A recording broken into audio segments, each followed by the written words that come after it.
Okay, let's dive into it. You want to know about things that could be making you look more youthful or things that might be stealing some of that youthful appearance away from you. Look, I've made a handful of videos about this, so today, obviously, I'm going to share stuff that, well, I haven't shared before. So what are some things that you might be doing that could be actually stealing, robbing, taking away some of that youthful appearance from you?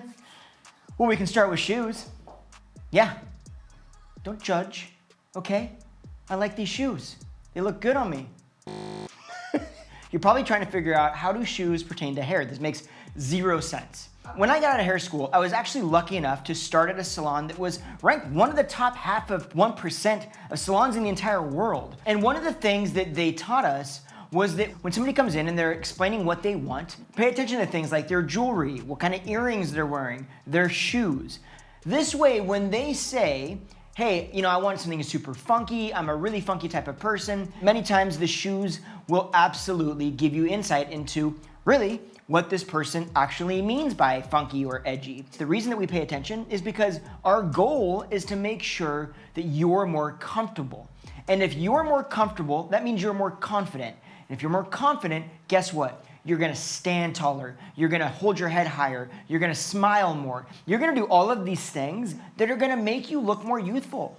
So the point here is make sure that whatever you do with your hair, that it's something that, number one, you feel good about. If you feel confident in it, you feel comfortable in it, that means that you're gonna wear it instead of it wearing you, much like these shoes are currently wearing me. They make no sense, right? You think I feel confident in these? If I feel like if I tried to get from here to you, I'd probably break an ankle and a hip. Who knows what would happen, but it wouldn't end up pretty.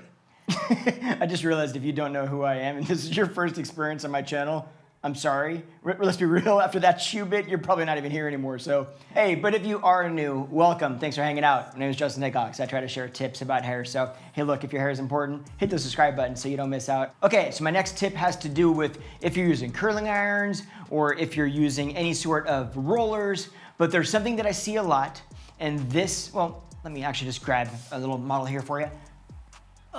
Okay, meet my next model. Well, if you can see, many times people will take their hair out of curling irons or rollers and they'll end up with something that looks kind of like this, where you have each individualized little roll. And what usually will happen at this point is, because the volume is where they want it, you'll end up spraying it into place because you're afraid that anything that you do to manipulate this will lay it down. And then you end up with something that looks kind of like this. Maybe this comes back off of the face a little bit more, but you still end up with the ridges and the individualized curls. Now, the concern with this is that it's kind of a period look. This is something that dates back to roughly the 50s, and it's something that immediately your mind or other people's minds can connect to that same idea of a little bit older feel, right? So not quite as youthful. So one thing to think of, after you take that iron out, don't be scared to get in there and mess with it and comb through it. Now you can have a little bit more of a youthful appearance where it's not quite such a period style, but you still have the volume that you're trying to create. Okay, so my next tip is, actually, you know what? Let me introduce you to somebody here real quick. Hold on a second. Hey, Danielle. Yeah. So guys, let me introduce you to Danielle. You remember that salon that I told you about that I used to work at? Well, this was the lead educator for everyone in that salon. I dare I say that she might have taught me a couple things along the way, but she taught all of the stylists that walked through that salon. And so you have a pretty good tip about things that may be robbing some youth from you? I do. I've just been playing with my hair, and you can see how flat and straight it is.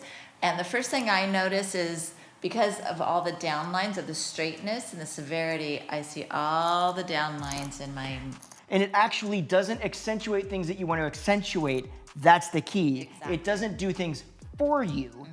It's just there, and it actually can draw more emphasis to things like that. Down. Yeah. So let's give it a little bit of volume and we'll show you what the difference would be. Yes. Right? So first of all, stand straight, take a look, turn around. So you can see what her hair is doing now. Stand from the profile. Okay. Now let's see what it looks like if we actually give it some movement.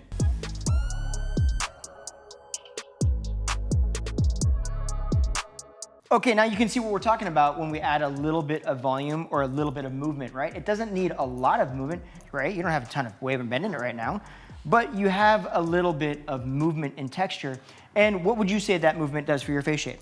I think it brings it to life. It shows off cheekbones, face shape, and it draws your eye upwards, so I don't see as many of the downlines. My eye goes to more on my cheekbones and eyes. Exactly. That's the key when it comes to volume. And that's a really, really, really big deal that I think a lot of people overlook, is the fact that where you put volume is really important. And there's something else I think people overlook, and I bet you'll agree with me on this one. Okay, this is creepy, right? You look like this? That's creepy. Nobody does that. We do this, but people typically see you like this. They see you from a profile.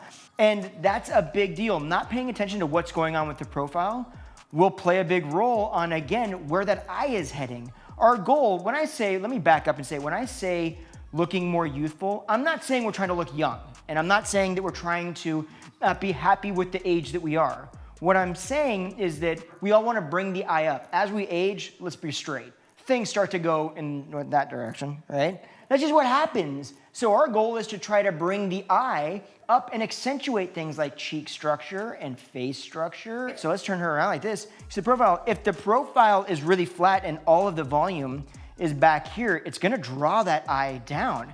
But if we can get some lift up in this crown and create more volume back here, we're gonna start lifting the eye up. Once we do that, we're gonna start accentuating things like cheek structure instead of cheeks, jaw structure, instead of bringing that eye down, which also brings the face shape down. Okay, so that brings us to our next tip, and this is all about also movement. It piggybacks on movement, and it's about spraying. Here's the thing.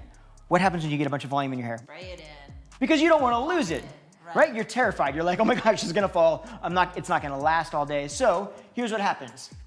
I'll grab another little model. You do this. You sit there and you go, oh, okay, and you just make sure that that is locked in. Okay, that is, I know, now that we can't breathe. That is not going anywhere. Now watch what happens. When we move, she still has volume, okay? But this does not go, there's no movement to this. That is not normal, it's not natural, right? And the problem with this is it again starts to date the overall style. Now do me a favor and shake your head back and forth really hard, okay? And like throw it forward a bit, right? And throw it back. There's a level of movement that happens with this. Now, when she gets movement, she's still keeping volume, or the amount of volume that she had, she's still keeping bend. So it's not like it's all going away, but that movement just makes the mind think more youth as I would see it. Am I wrong? That's how I see it. Okay, so let's do this. Now, what would you say? You teach the audience. How would you apply hairspray to your hair to ensure that you keep the volume at least, if you want to use spray, but you don't get this? That. So what I would do is lift the hair, because where you want the support is more at the root, right? So I would lift and spray all on the interior of the hair, but leave the ends so that they can move. So you get the volume, but you also have movement, and it's soft, and it's still... That's a good tip. Leaving the ends out so that you're getting the volume at the roots, but you're not actually connecting those ends so they don't move as one, creating more of a stiff appearance. Another trick that I've learned, because I was the hairspray goddess for so many years, it took me so long to break out of it, but layer it in. So do a little bit, go do something as you're getting ready, come back, do a little bit more, same thing at the roots, but it allows the hairspray time to dry in between, so you kind of layer it on, so you get a little more support without that stiff and sticky look. There you go. That's the tip right there. So you could also do that by tilting your head forward and get the roots up off of your scalp like that. So whatever's easy for you, but I love that. Putting it up at the roots, not getting at the ends, and then layering it in so you don't use it all at once. Solid. Okay, hey, thanks a lot, Danielle. I appreciate that. So in another video, I shared about how hair shine can actually make your hair look kind of less youthful. And a lot of times shine isn't necessarily attributed to just products that you put on it or shampoos or other things. A lot of times it actually is attributed to hair health. So if you want me to create a video and talk all about the deeper stuff about hair health, the stuff that isn't related necessarily to styling aids, if you want to see that video, comment below and let me know. Then go and watch one of these two videos, because you're gonna learn some more tips and they're cool, and support the channel right there. Okay, you guys, thanks for hanging out. I appreciate you. Catch you in the next video. Bye.